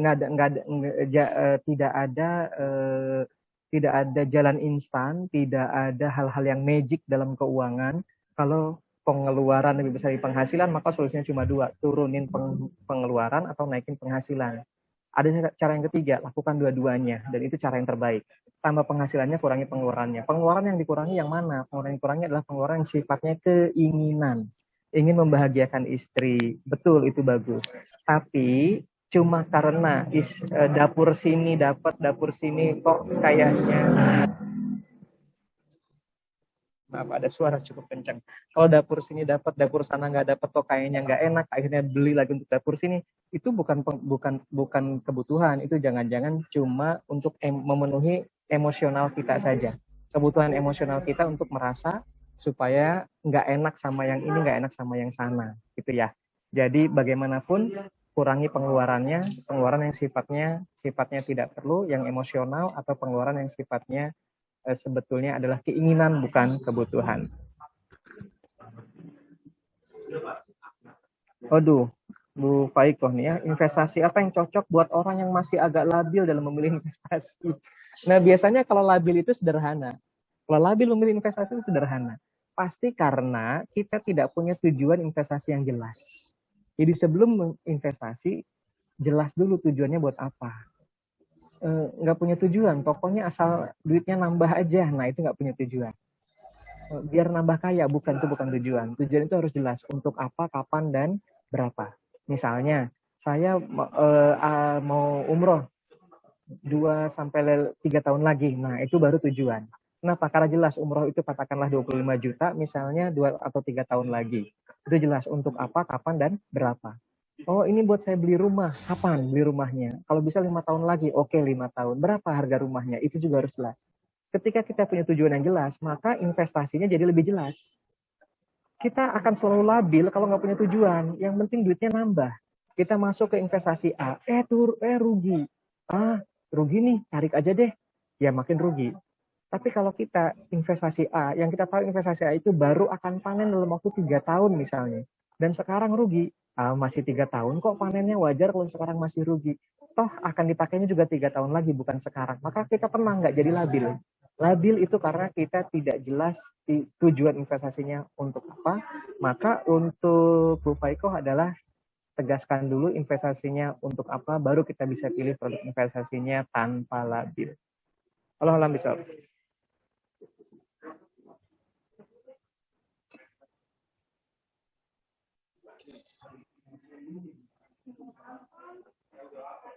Ya, monggo. Silakan yang mau bertanya lagi dari Batang ada? Tadi ada dari Batang, dari Kabupaten Pekalongan, dari Kajen.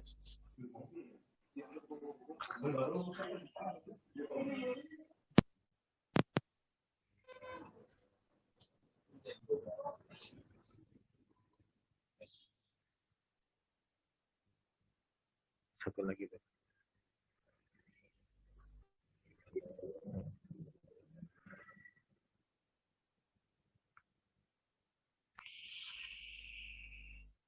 Halo, Coach Ahmad. Ya, saya ganti akun ke akun sebelah. Oh iya. Siap. Ini ada satu pertanyaan lagi dari Bu Sofi. Tabungan itu termasuk investasi bukan ya? Konon berkurang nominalnya. Tabungan yang aman, yang gimana, guys? Oke, baik. Tabungan itu bukan investasi. Tabungan adalah dana yang kita simpan untuk kondisi darurat. Jangan berharap ada keuntungan dari situ. Jadi memang ketika kita menabung, tujuannya adalah menyisihkan dulu. Yang kedua, ada tabungan yang sifatnya seperti dana cadangan. Kalau sifatnya dana cadangan, memang bukan untuk ngambil keuntungan, tapi untuk kalau ada darurat, kita jadi punya uang supaya kita nggak usah hutang. Nah, itu tujuan utama dari tabungan. Kalau tujuannya begitu, maka nggak masalah kita kena biaya-biaya administrasi segala macam. Oh, itu juga nggak kita pakai, gitu ya. Dan hanya dipakai untuk kondisi yang sifatnya darurat. Itu tujuan kita tabungan. Kalau kita mau uang lebih, jangan pakai tabungan, pakai yang lain, pakai investasi yang lain, gitu. Oke. Ada lagi? Mau ditanyakan?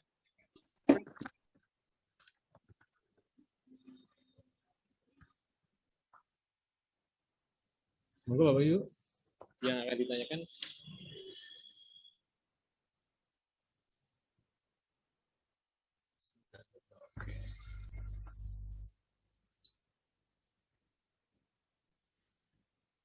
Oke ya. Oke, silakan.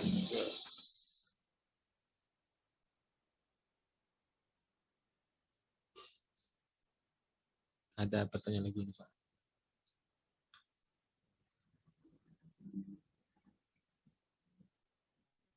Masih di ketik ini ya.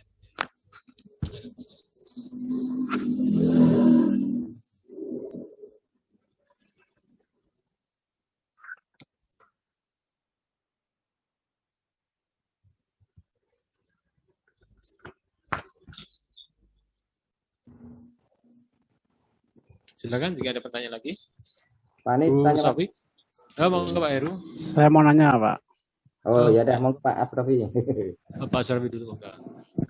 Saya dulu ya. Monggo Mana Pak Heru menyela. Saya mau menanya nih Pak Bos Ahmad Ghazali tentang investasi ya. Investasi tadi ada saham dan yang lainnya. Cuma caranya bagaimana nih yang biar saham apa yang dipilih dan cara prakteknya seperti apa. Terima kasih Pak.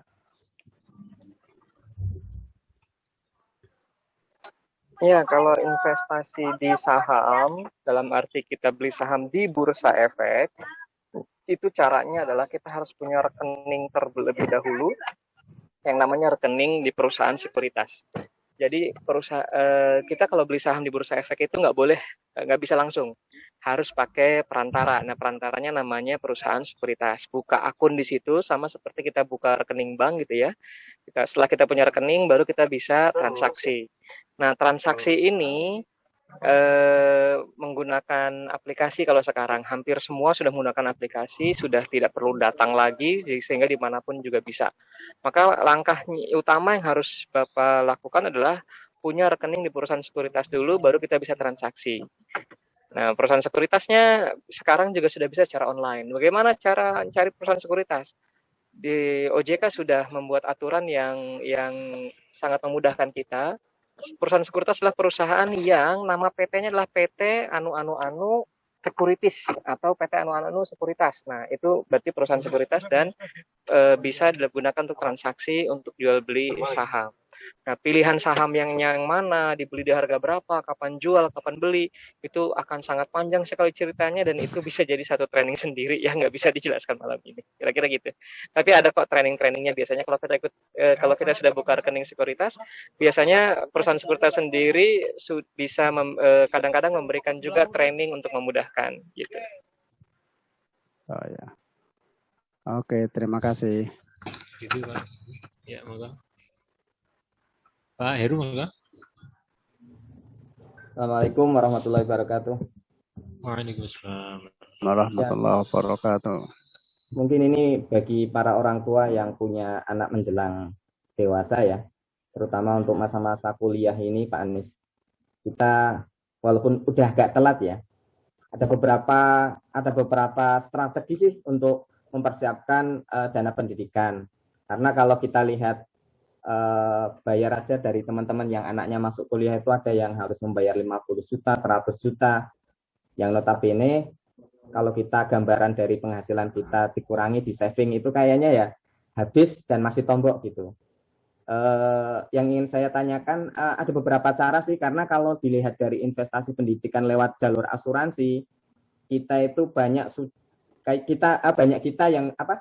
dari kita itu yang sudah a priori ya dengan investasi yang sifatnya saya dan lain sebagainya, yang notabene itu banyak yang bodong gitu, tidak cair. Ya mungkin ada jalan yang lebih baik ya, kalau deposito mungkin kan perkembangannya tidak secepat dengan investasi yang lain. Ini solusinya bagaimana ini Pak Anies? Mungkin itu bisa ditanyakan ke Coach Ghazali.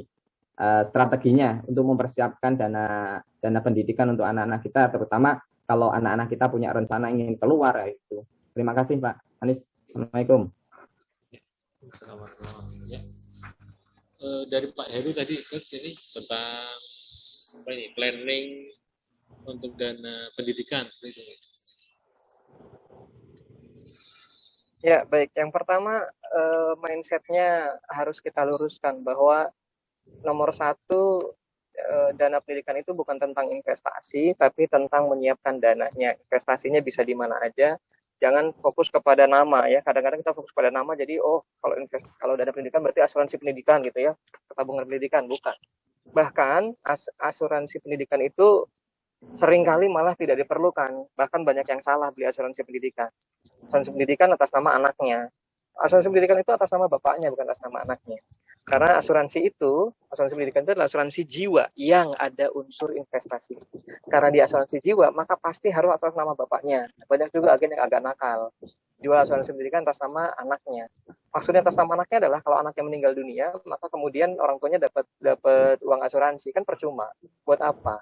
Yang diperlukan adalah kalau bapaknya yang meninggal, baru keluar uang asuransi. Ingat, ini namanya asuransi. Investasinya itu cuma tambahan. Banyak yang tidak puas. Ya, tidak puas karena mungkin salah pilih. Karena biayanya sangat besar di situ. Biaya apa? Biaya asuransi yang tidak bisa kita hindari. Namanya aja asuransi. Investasi di pendidikannya itu cuma tambahan saja. Tapi boleh nggak pakai itu? Boleh kalau kita tidak punya sarana yang lain.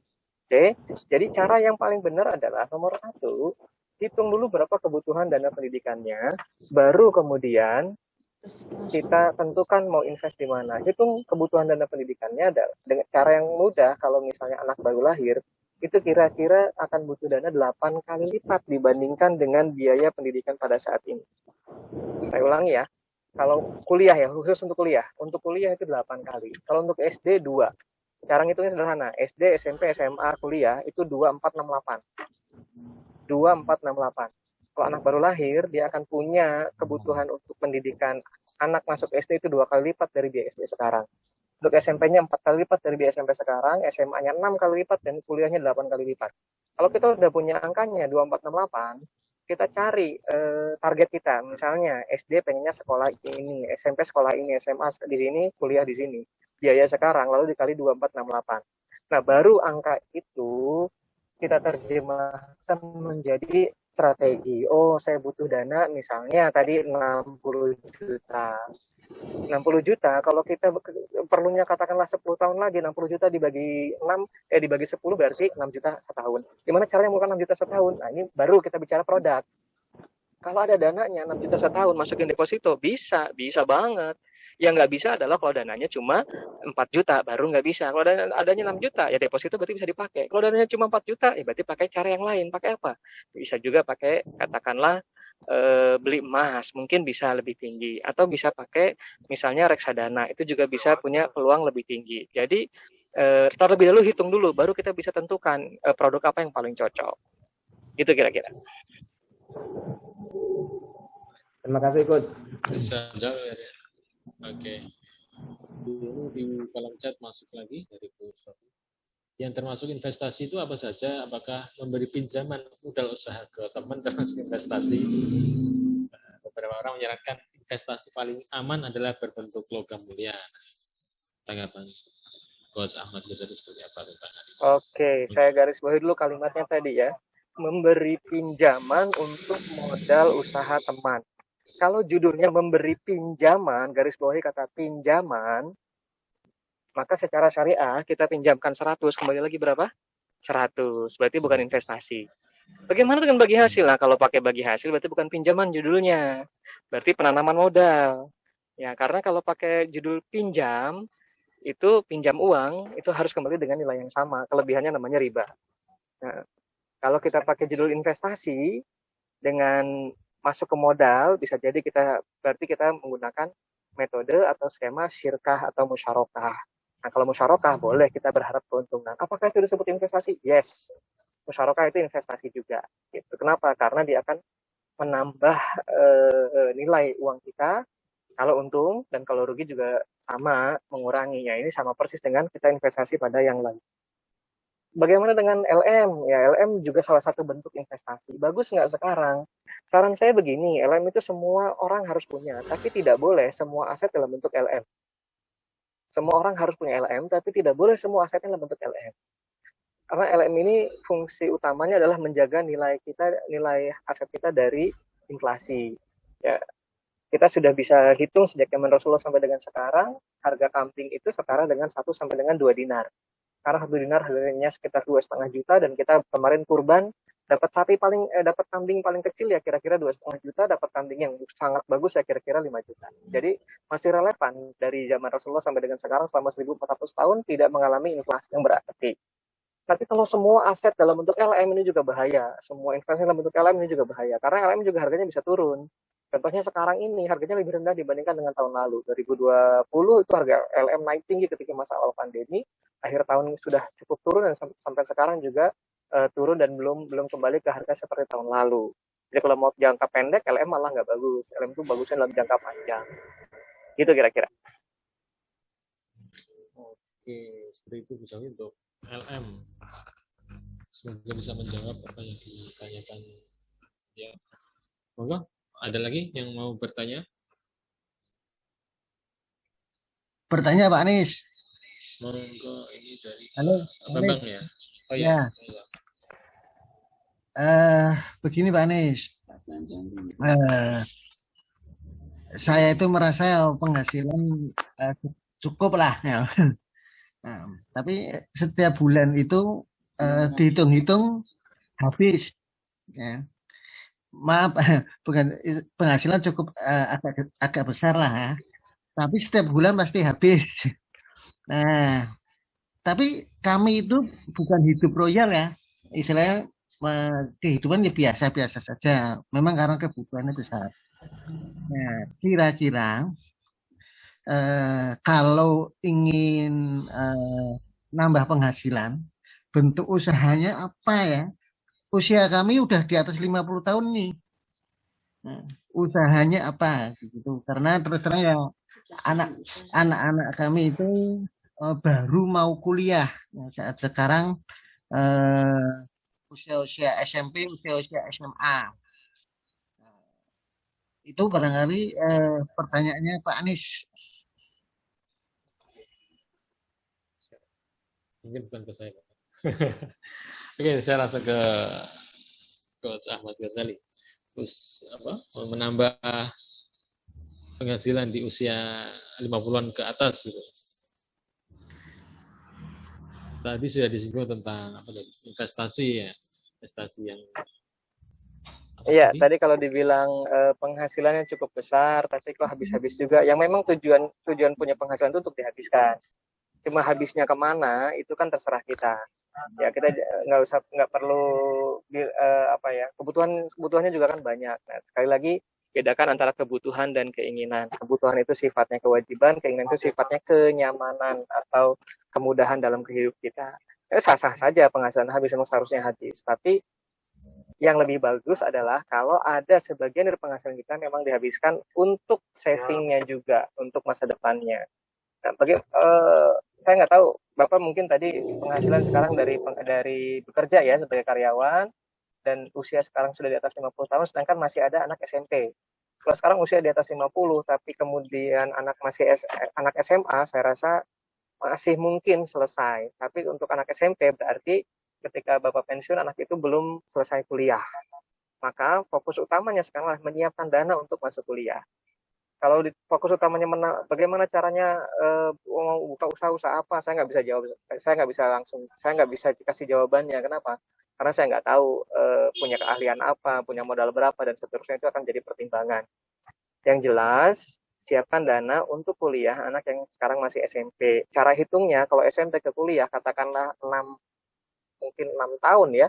Kalau 6 tahun itu hitung aja 2 kali lipat dari biaya kuliah sekarang. Kalau kakaknya misalnya masuk biaya, dengan biaya kuliah katakanlah 25 juta, berarti kira-kira 6 tahun lagi perlu dana sekitar 50 juta. Nah, siapkan itu. Kalau sekarang sudah ada dananya 50 juta, masukin deposito kunci untuk 6 tahun boleh.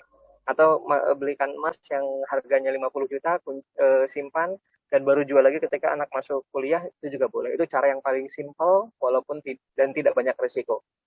Untuk yang usianya memang sudah di atas 50 tahun. Kira-kira gitu. Demikian tadi Pak Bambang. Ya, makasih. Dari ya. Oke, monggo. Kalau ada lagi? Mungkin cukup sekian ya untuk sesi diskusi pada malam ini.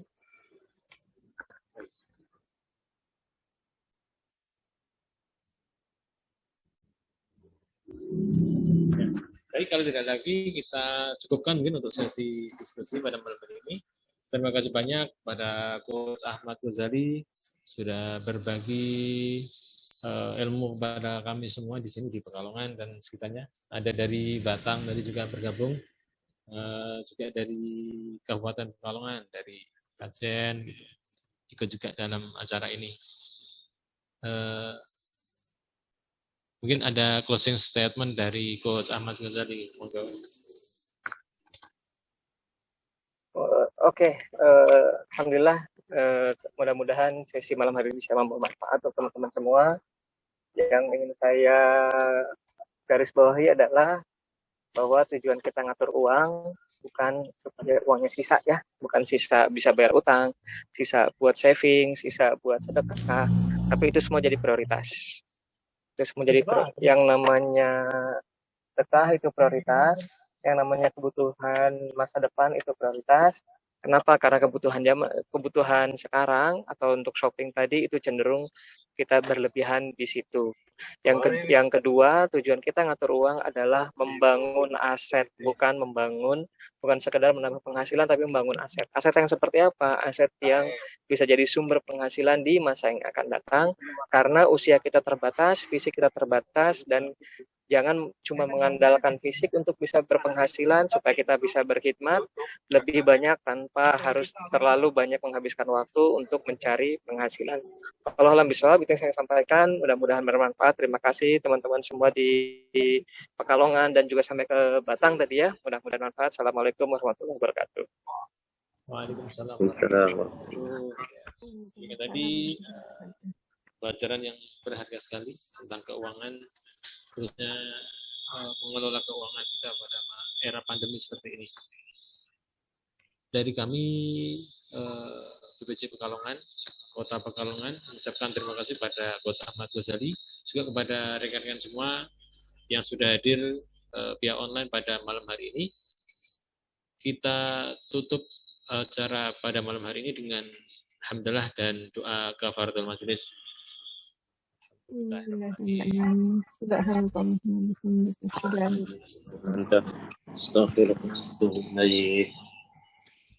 kasih. Dari kami mohon maaf. Assalamualaikum warahmatullahi wabarakatuh. Waalaikumsalam warahmatullahi wabarakatuh. Terima kasih Pak Anies. Terima kasih